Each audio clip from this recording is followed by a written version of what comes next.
കവിത golden diamonds presence Pluto. ഇപ്പോൾ കാണാം സൈന പ്ലേയിൽ.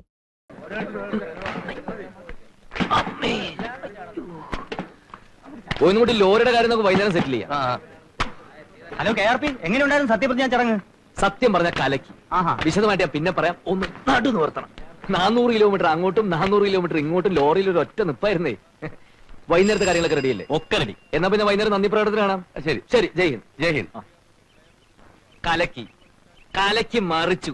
ഹോ, കേരളം കണ്ട ഏറ്റവും വലിയ ചടങ്ങ്. ഒന്ന് വന്ന് കാണേണ്ടതായിരുന്നു മോളെ. പൂഴി വാരി എറിഞ്ഞ നിലത്ത് വീഴാത്തത്ര ജനക്കൂട്ടം. കതറിന്റെ ഒരു കടലല്ലേ തിരുവനന്തപുരത്ത് ഇളകി മറിഞ്ഞത്. അമ്മേ, സത്യവാചകം ചൊല്ലുന്നു നമുക്ക് കേൾക്കാനൊക്കില്ലമ്മേ. CM ഹാളിൽ പ്രവേശിച്ച് ചടങ്ങ് കഴിയുന്നവരെ ഭയങ്കര കരഘോഷമാണ്. പക്ഷെ എനിക്ക് മുൻവശത്തിന് ഇരിക്കാൻ സീറ്റ് കിട്ടിയോണ്ട് കാര്യങ്ങളെല്ലാം ഭംഗിയായിട്ട് കാണാൻ കഴിഞ്ഞു. മുൻവശത്തോ? അതെ, മുൻവശത്ത്. ഏറ്റവും മുമ്പിൽ ഞങ്ങൾ 31 പേരായിരുന്നു. ഒരു വരിയിൽ 31 കസേരയാ. ഹാളിൽ കിടക്കാൻ പറ്റാത്ത സാധാരണ പ്രവർത്തകർക്ക് ചടങ്ങ് കാണാൻ പുറത്ത് 123 TV സ്ഥാപിച്ചിരുന്നു. പക്ഷെ TV അത്ര ക്ലിയർ അല്ലായിരുന്നു. മൊത്തത്തിലൊരു മങ്ങല്. ഒരുപാട് രസങ്ങളൊക്കെ പറയാനുണ്ട്. വിശന്നിട്ട് വയ്യമ്മേ. കാര്യമായിട്ട് എന്തെങ്കിലും എടുത്ത് കഴിക്കാൻ വെക്കേ. പോത്തുപോലെ 2 ആമക്കളുണ്ടായിട്ട് അച്ഛനെ സ്റ്റേഷനിൽ നിന്ന് കൂട്ടിക്കൊണ്ടുവരാൻ ഒരുത്തനുമില്ല. മല മറിച്ചിട്ട് വന്ന് കിടന്ന് പ്രസംഗിക്കുക. അച്ഛനെപ്പോ വന്നു? അമ്മയുടെ മൂത്ത മോൻ ഇവിടെ ഉണ്ടായിരുന്നല്ലോ. ഇലക്ഷന് തോറ്റ് തുന്നമ്പാടിയ ഒരു സഖാവ്. മൂപ്പരെവിടെ? കാണാൻ കൊതിയാവുക അതുകൊണ്ടാ. ഓഹോ, പിന്നെ വഴക്കുണ്ടാക്കാനുള്ള പദ്ധതിയായിട്ടാണ് നിന്റെ വരവ് അല്ലേ? അയ്യോ, ഇനി എന്ത് വഴക്ക്? ഒന്ന് നേരിൽ കാണുക, മൂപ്പരുടെ പാർട്ടി അകാലത്തിൽ അന്തരിച്ചതിനുള്ള ഒരു അനുശോചനം രേഖപ്പെടുത്തുക, അത്രേ ഉള്ളൂ. പ്രകാശ, നിങ്ങൾ തമ്മിലുള്ള ഒരു സംസാരവും ഇവിടെ വേണ്ട. ഒന്നും അല്ലെങ്കിൽ നിന്റെ ചേട്ടനല്ലേടാ. തെരഞ്ഞെടുപ്പിന്റെ റിസൾട്ട് അറിഞ്ഞ പിന്നെ അവൻ ഇങ്ങോട്ട് കേറിയിട്ടേ ഇല്ല. നിന്നെ പേടിച്ചിട്ടാ. ഇന്നലെ രാത്രി ജംഗ്ഷനിൽ വെച്ച് കണ്ടുവന്ന് അച്ചു പറയണ കേട്ടു. ഓഹോ, എന്നാൽ എനിക്ക് സന്തോഷമായി. ഈ അവസ്ഥയെ തന്നെ വേണം എനിക്ക് മൂപ്പരെ നേരിട്ട് കാണാൻ. അമ്മയ്ക്കറിയോ, ഈ ഇലക്ഷന്റെ ഇടയ്ക്ക് 9-ാം വാർഡിലിട്ട് എന്നെ തല്ലിക്കാൻ വരെ പ്ലാൻ ചെയ്ത ആളാ ചേട്ടൻ. ആര്? പ്രഭാകരനോ? അമ്മ എന്തറിഞ്ഞു? അതൊക്കെ പോട്ടെ, ആദ്യം സ്ട്രോങ് ആയിട്ട് ചായ ഞെടുത്തേ. കാലത്തെ പരിപാടികൾ നടക്കട്ടെ. വേഗത്തിൽ വെള്ളം ചൂടാക്കിയടി. മേലാകെ അസല് വേദന. അങ്ങോട്ടും ഇങ്ങോട്ടും കാറിലൊരു ഒറ്റ ഇരിപ്പായിരുന്നേ. കാറിലോ? ലോറി പുറത്തല്ലേ? ഏയ്, ഞാനും മണ്ഡലം പ്രസിഡന്റ് കാറിലായിരുന്നില്ലേ. നോണ നോണ. പിന്നെ നിന്നോട് നുണ പറഞ്ഞിട്ട് വേണമല്ലോ എനിക്ക്. പോയി വെള്ളം ചൂടാക്കടി. സത്യപ്രതിജ്ഞ നടക്കുന്ന ഹാളിലും TV ഉണ്ടായിരുന്നോ? ഹാളിലെന്തൊരു TV? ചടങ്ങ് നമ്മൾ നേരിട്ട് കാണുകയല്ലേ. ചടങ്ങ് കഴിഞ്ഞ ഉടനെ തന്നെ CM ന്റെ അടുത്ത് വന്ന് തോളി തട്ടിട്ട് പറഞ്ഞു, വെൽ ഡൺ മൈ ബോയ്. ഹോ, ഞാനാകെ കോരി തെറിച്ചു പോയി.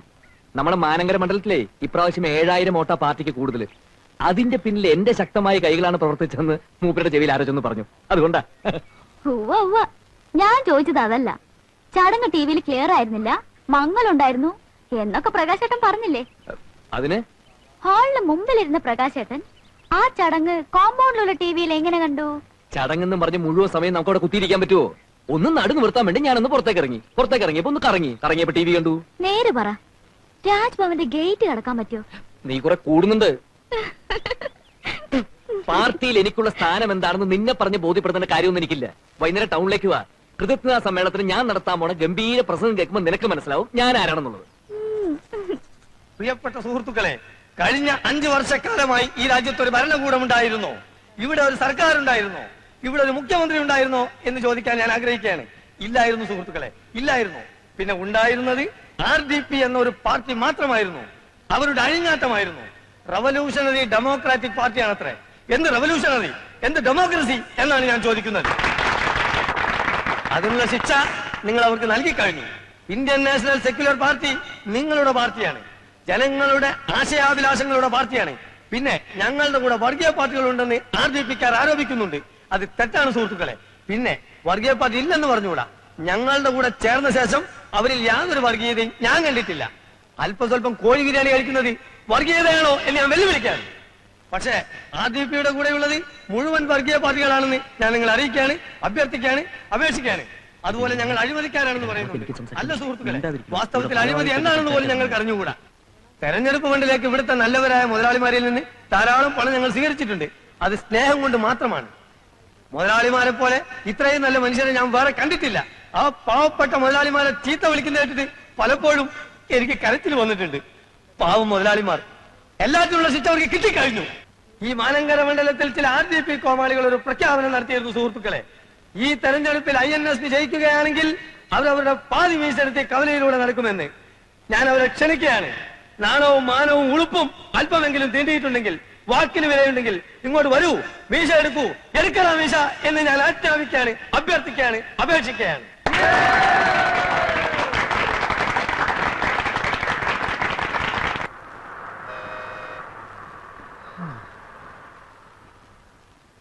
ആ തേണ്ടി RDPയുടെ തൊലി ഇരിക്കുകയാണ് ഉത്തമ. സഹിക്കല്ലാതെ എന്ത് ചെയ്യാം.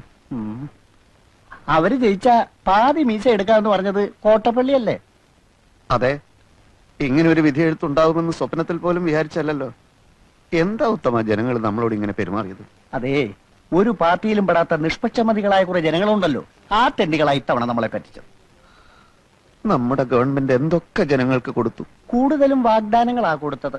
ഉത്തമ, നമ്മുടെ പാർട്ടിയെ നമ്മൾ തന്നെ വിമർശിക്കരുത്, അതും ഇന്നത്തെ ചുറ്റുപാട്. ഞാൻ ആലോചിച്ചപ്പോ ഒരു കാര്യം തോന്നിപ്പോവാണ്. എന്തേ? ജനങ്ങൾ സമ്പൂർണ്ണ സാക്ഷരത നേടിയതാണ് നമുക്കടിയായത്. എങ്ങനെ? സാക്ഷരത നേടിയപ്പോ ജനങ്ങൾക്ക് വിവരം വന്നല്ലോ. അതുകൊണ്ടാണോ ഇത്തവണ അവർ നമുക്ക് വോട്ട് ചെയ്യാത്തത് എന്നാണ് എന്റെ സംശയം. അത് ശരിയാ, ജനങ്ങൾക്ക് നല്ല ബുദ്ധി വന്നാ പിന്നെ അവരെല്ലാ പാർട്ടിക്കാരെയും കല്ലെറിഞ്ഞ് കൊല്ലാനിടയുണ്ട്. മറ്റു സംസ്ഥാനങ്ങളിലൊക്കെ എന്ത് സുഖ, സിനിമാ നടനോ നടിയോ ആരെ വേണമെങ്കിലും അവർ ജയിപ്പിക്കും. കാരണം അവിടെ സാക്ഷരതയില്ല, വീരാരാധന മാത്രമല്ലേ ഉള്ളൂ. അതൊക്കെ പോട്ടെ, ചില്ലറ വല്ലതുണ്ടോ പരിപ്പുടക്കും ചായക്കും? എല്ലാം തീർന്നില്ലേ? തെരഞ്ഞെടുപ്പ് കഴിഞ്ഞ പിന്നെ വീട്ടിൽ കയറിയിട്ടില്ലല്ലോ, പിന്നെ ഇവിടുന്ന കാശ്. എന്റെ അനുജനുണ്ടല്ലോ, ആ അലവലാതി അവിടെ നിന്നോണ്ട് എന്നെ നോക്കി ചിരിക്കുക. എങ്ങനെ ഞാൻ അവനെ ഫേസ് ചെയ്യും? വീട്ടിൽ പോവാതിരുന്ന വിശന്ന് ചാവുകയും ചെയ്യും. എന്നായാലും ഫേസ് ചെയ്തല്ലേ പറ്റൂ കോട്ടപ്പള്ളി.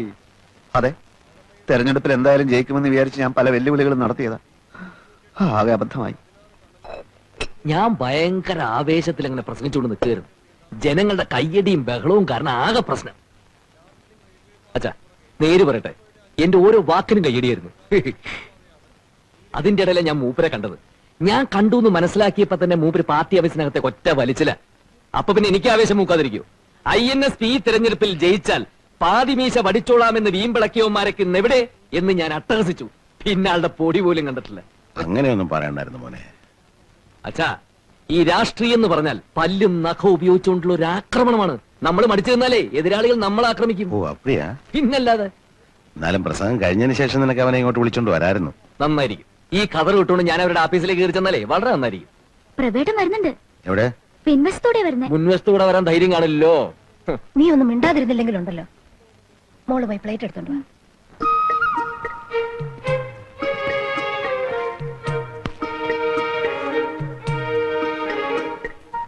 എവിടെയായിരുന്നടാ പ്രഭേ നീ? ഞാൻ വന്നിട്ട് ദിവസം എത്രയായി?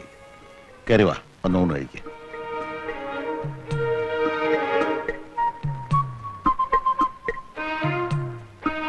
പ്രഭേ, ഞാൻ പറഞ്ഞില്ല അച്ഛാ, തോറ്റതിന്റെ ചമ്മല് മാറിയിട്ടില്ല. പ്രകാശ, നിന്നോടാ പറഞ്ഞത്. മാനു, നീ എന്ന് വിളിക്കും, വന്ന് ഊണ് കഴിക്കാൻ പറ. ഇവ നാട്ടടക്കി ഇരുന്നാ ഞാൻ വിളിക്കാം. മോനൊന്നും മിണ്ടണ്ട കേട്ടോ. ഇല്ല അച്ഛാ, ഞാൻ ഒന്നും മിണ്ടുന്നില്ല.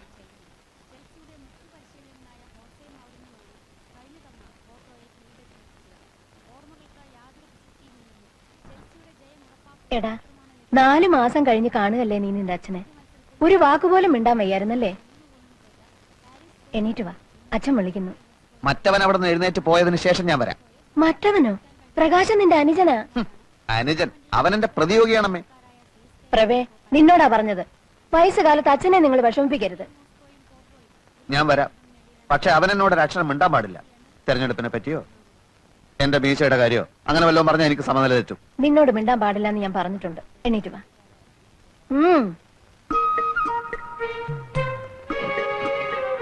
അവൻ എന്നെ നോക്കി ചിരിക്കാനും പാടില്ല.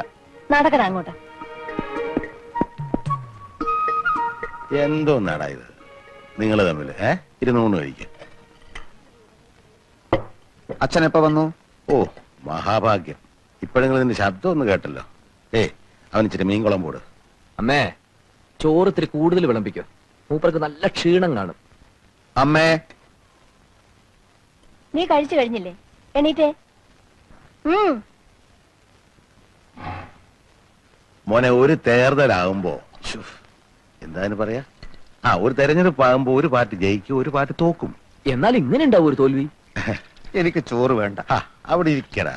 ഇരിക്കും മോനെ. പ്രകാശ. ഇല്ലച്ചാ, ഞാനൊന്നും മിണ്ടുന്നില്ലേ. ആരും അത്ര നകളിക്കൊന്നും വേണ്ട.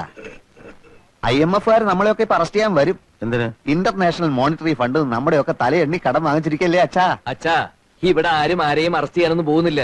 IMF-കാർക്ക് ഞങ്ങൾ കൃത്യമായിട്ട് പലിശ കൊടുക്കുന്നുണ്ടല്ലോ. അതിന് ടൺ കണക്കിന് സ്വർണം വിദേശത്ത് കൊണ്ടുപോയി പണയം വെച്ചില്ലേ? അതില് ഭരണഘടനാ വിരുദ്ധമായിട്ട് ഒന്നുമില്ലല്ലോ. ഇത്ര സ്വർണം വിദേശത്ത് നിക്ഷേപിക്കാമെന്ന് വ്യവസ്ഥയുണ്ട്. വ്യവസ്ഥ ഇങ്ങനെ പോയാൽ നാളെ നമ്മുടെ പാവപ്പെട്ട സഹോദരിമാർക്ക് കല്യാണം കഴിക്കാനും കഴുത്തിലണിയാനും ആഭരണങ്ങൾക്ക് വിദേശത്ത് പോകേണ്ടി വരുമല്ലോ. അച്ഛാ, അങ്ങനെ നിർബന്ധമുള്ളവർ പോയി മേടിക്കട്ടെ. പിന്നെ രൂപയുടെ മൂല്യം കുറച്ചത് കാരണം ഇവിടെ സാധാരണക്കാരായ ജനങ്ങൾ പൊറുതിമുട്ടിയിരിക്കുകയാണ്. അതറിയോ അച്ഛന്? ഞാൻ കേട്ടു. അച്ഛാ, മൂല്യം കുറച്ചത് നല്ലതിന്. അതിനനുസരിച്ച് ഇവിടെ ഡോളർ കുന്നുകൂടും, വ്യവസായശാലകൾ ഉയരും. 5 വർഷം കൊണ്ട് നമ്മുടെ രാജ്യം ഒരു ഹരിത സ്വർഗ ഭൂമിയാവും. 6 മാസം കൊണ്ട് ഈ ഗവൺമെന്റ് മൂക്കും കുത്തി താഴെ വീഴും. വായും പൊളിച്ചിരുന്നാ മതി. അങ്ങാടി തോറ്റന് അമ്മയുടെ അടുത്ത് കുതിര കയറുന്നതിന്. പ്രകാശ, അമ്മയൊന്നും ഉണ്ടായിരുന്നേ. ഞങ്ങൾ ജയിച്ചതേ ജനങ്ങൾക്ക് ഞങ്ങളെ വേണമെന്നുള്ളതുകൊണ്ടാ. പിന്നെ വലിയ ആനക്കാര്യങ്ങളാണല്ലോ നിങ്ങൾ ചെയ്തു കൂട്ടിയത്. നിക്കാരഗ്വയിലെ ഒട്ടേകയെ പുറത്താക്കി കുത്തക മുതലാളിമാരായ അമേരിക്ക ഒരു പാവ ഗവൺമെന്റിനെ സൃഷ്ടിച്ചു. റുമേനിയയിലും മറ്റൊന്നല്ല സംഭവിച്ചത്. ജർമ്മനിയെ നിങ്ങൾ തകർത്തു. പക്ഷെ വിയറ്റ്നാമിലെയും കംബോഡിയയിലെയും വടക്കൻ കൊറിയയിലെയും ജനങ്ങൾ ഞങ്ങളുടെ ആവേശമാണെന്ന് നീ മനസ്സിലാക്കി. ഇവിടുത്തെ കാര്യം പറയുമ്പോ എന്തിനാ അന്താരാഷ്ട്രത്തിലേക്ക് ഓടുന്നത്? മനുഷ്യന്റെ കഥ എല്ലായിടത്തും ഒന്നാണടാ. ഇന്റർനാഷണൽ പൊളിറ്റിക്സിനെ പറ്റി ഒന്നും അറിയില്ലെങ്കിൽ ചിലക്കാതെ ഒരിടത്തിരുന്നോ? അറിയില്ലെന്നോ? ചോദിക്ക്, ഞാൻ പറയാം. ഹംഗറിയിൽ എന്ത് സംഭവിച്ചു? മൂരാച്ചി എന്ന് മുദ്ര കുത്തപ്പെട്ട് 40 കൊല്ലം കുറ്റവാളിയായി ശവപ്പെട്ടി കിടന്ന നേതാവിനെ സത്യം മനസ്സിലാക്കിയ ജനങ്ങൾ പുറത്തെടുത്തുകൊണ്ട് ആദരിച്ചില്ലേ മനുഷ്യ? ഇനിയും ചോദിക്ക്, പറയാം. പോളണ്ടിൽ എന്ത് സംഭവിച്ചു? പോളണ്ടിനെ പറ്റി നീ ഒരു അക്ഷരം മിണ്ടരുത്. എനിക്കത് ഇഷ്ടമല്ല. സോളിഡാരിറ്റിയും ലാവലേസും കൂടി കുതിച്ചു കയറി അടിയറവ് പറയിപ്പിച്ചില്ലേ? പോളണ്ടിനെ പറ്റി ഇനി നീ മിണ്ടിപ്പോയി ഞാൻ സഹിക്കില്ല. പോളണ്ട് എന്താ ഇയാളുടെ തറവാട് സ്വത്തോ? പോളണ്ട് എന്ന് ഉച്ചരിച്ചാലുണ്ടല്ലോ. ഉച്ചരിച്ചെന്തി? മോനെ, ഉച്ചരിച്ച് നോക്കാം. അപ്പൊ കാണാം. പ്രകാശ, നീ പോ. അച്ഛാ, നീ പോ. നീ പോളണ്ട് എവിടെ ഇരിക്ക്. ഊണ് കഴിക്ക്. വേണ്ട അച്ഛാ, ശരിയാവില്ല. ഇപ്പൊ കണ്ടില്ലേ?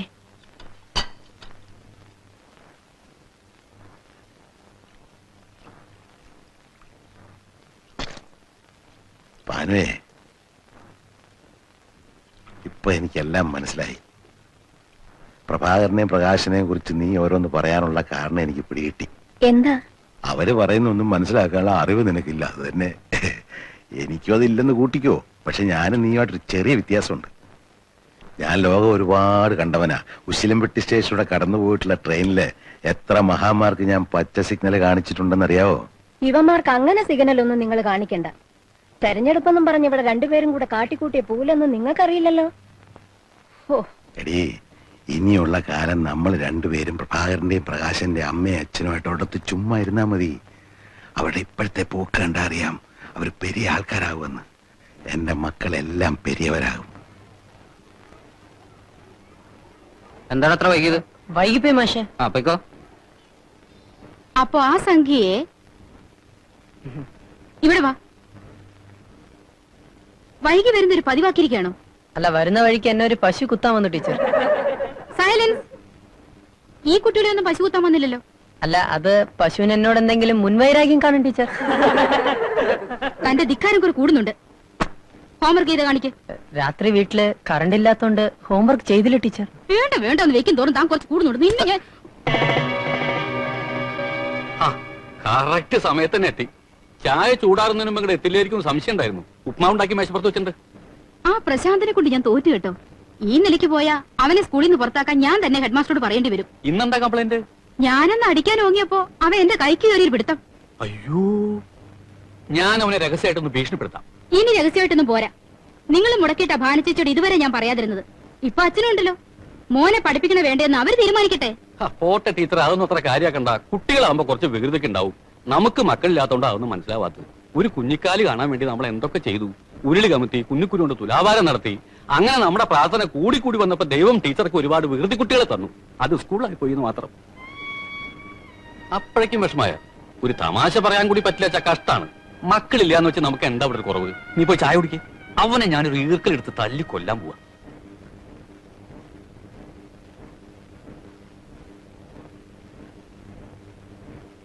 ലോ പോയിന്റ് ആണ്. അച്ഛനോ? ഞാൻ വിചാരിച്ച ഏതോ കുത്തക മുതലാളിയാണെന്ന് പേടിച്ചു പോയി. മുതലാളിമാരെ എന്തിനാ പേടിക്കുന്നത്? അവരെ മാത്രമാണ് അച്ഛാ പേടിക്കേണ്ടത്. വിപ്ലവത്തിന്റെ ശത്രുക്കൾ, സ്ഥിതി സമത്വത്തിന്റെ പാതയിലെ കുപ്പിച്ചില്ലുകൾ, കാരമുള്ളുകൾ, കാളസർപ്പങ്ങൾ. ഇങ്ങനെ പേടിച്ചുള്ളൊരു ജീവിതം നിനക്ക് വേണോ പ്രഭേ? വക്കീൽ ഭാഗം പഠിച്ചിട്ട് നീ എന്താ കോടതി പോവാത്തെ? കോടതി പോകാൻ വേണ്ടി അല്ല അച്ഛൻ ഞാൻ വക്കീലായത്. നേതൃസ്ഥാനത്തേക്ക് ഉയരാൻ ഇപ്പൊ എല്ലാരും LLB എടുക്കണ്ടല്ലോ. സാധാരണക്കാരനല്ലെന്ന് മറ്റുള്ളവരെ തോന്നിക്കാൻ ഇതാണ് അച്ഛാ പറ്റിയ മാർഗം. കോടതി കേസ് ജയിക്കാനൊക്കെ നല്ല മിടുക്ക് വേണ്ടേ? നീ ലോ പോയിന്റ്സ് ഒക്കെ എഴുതിയെടുക്കാണെന്നാ ഞാൻ കരുതിയത്. അല്ല, ഇത് ഞങ്ങളുടെ താത്വികമായ പുസ്തകങ്ങളാണ്. ഞാനാണിപ്പോ മാനങ്കര മണ്ഡലത്തിലെ പാർട്ടിയുടെ ബുദ്ധിജീവി. സ്റ്റഡി ക്ലാസ്സുകളൊക്കെ എടുക്കുന്നത് ഇപ്പൊ ഞാനാണ്. ബുദ്ധിജീവി ആയില്ലെങ്കിൽ ഭയങ്കര പ്രശ്നമാണ് അച്ഛാ. എന്ത് പ്രശ്നം? സമരത്തിന് പോണം, അടിപിടിക്ക് പോണം, അങ്ങനെ പല രീതിയിലും നമ്മുടെ തടി കേടാകും. ബുദ്ധിജീവി ആകുമ്പോൾ നമ്മൾ പുറകിലിരുന്ന് ചുമ്മാ ആഹ്വാനങ്ങൾ ചെയ്തുകൊണ്ടിരുന്നാ മതി.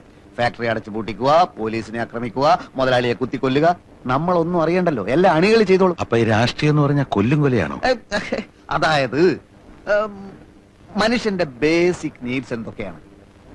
Food, clothing, shelter. അതാണല്ലോ. അത് മാറി. ലോകത്ത് എവിടെയെങ്കിലും ഫുഡിന് വേണ്ടിയോ ക്ലോത്തിങ്ങിന് വേണ്ടിയോ ഷെൽട്ടറിന് വേണ്ടിയോ സമരം നടന്നിട്ടുണ്ടോ? അതില്ല. സ്വാതന്ത്ര്യത്തിന് വേണ്ടി നടന്നിട്ടുണ്ട്. സ്വാതന്ത്ര്യത്തിന് വേണ്ടി മാത്രമേ നടന്നിട്ടുള്ളൂ. ഉട്ടോപ്യൻ യുഗത്തിലല്ല നമ്മൾ ജീവിക്കുന്നത്. റിവിഷനിസ്റ്റുകൾ, പ്രോലറ്റേറിയറ്റ്സിന്റെ കാലാകാലങ്ങളായിട്ടുള്ള വിഘടനവാദം. എന്താണ് ഒക്ടോബർ വിപ്ലവം? വാട്ട് ഈസ് ചൈനീസ് മതിൽ? പറയൂ. അച്ഛന് സംശയം തീർക്കാൻ ഞാൻ കുറച്ച് പുസ്തകങ്ങൾ തരാം കേട്ടോ.